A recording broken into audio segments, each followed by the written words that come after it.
FIFA the best award 2024। 17 December মঙ্গলবার কাতারের রাজধানী দোহায় অনুষ্ঠিত হয়ে গেল FIFA the best award night 2024। এদিন দোহায় বসেছিল বিশ্ব ফুটবল তারকাদের মিলন মেলা। জমকালো আলোর ঝলকানিতে দোহার আকাশে ফুটবল উন্মাদনা।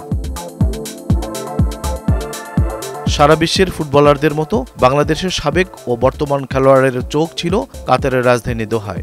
রদ্রিগো, ইয়ামাল ও মেসিদের মতো খেলোয়াড়দের পেছনে ফেলে প্রথমবারের মতো ফিফা বর্ষসেরা পুরস্কারের খেতাব জিতেছেন রিয়াল মাদ্রিদের Brazilian striker Vinicius Junior. Vinicius জুনিয়রের হাতে পুরস্কার তুলে দেন ফিফার বর্তমান প্রেসিডেন্ট জিয়ান্নি ইনফান্তিনো। 17 বছর পর কোনো Brazilian football FIFA the best award জিতলেন।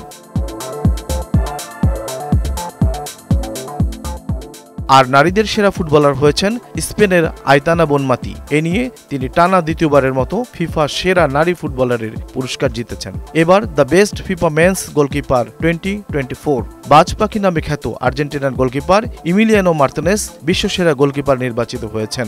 এছাড়াও গত বিশ্বকাপ ফুটবল থেকে শুরু করে এখন পর্যন্ত তার ফুটবল জাদুশৈলীতে অভিভূত পুরো বিশ্বের ফুটবল প্রেমীরা।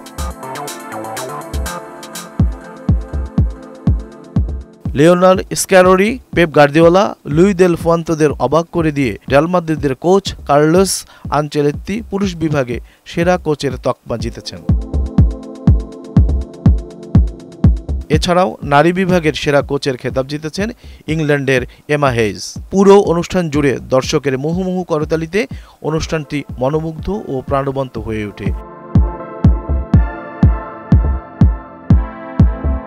শেষ হয় ফিফা দ্য বেস্ট অ্যাওয়ার্ড 2024। ধন্যবাদ ভিডিওটি দেখার জন্য।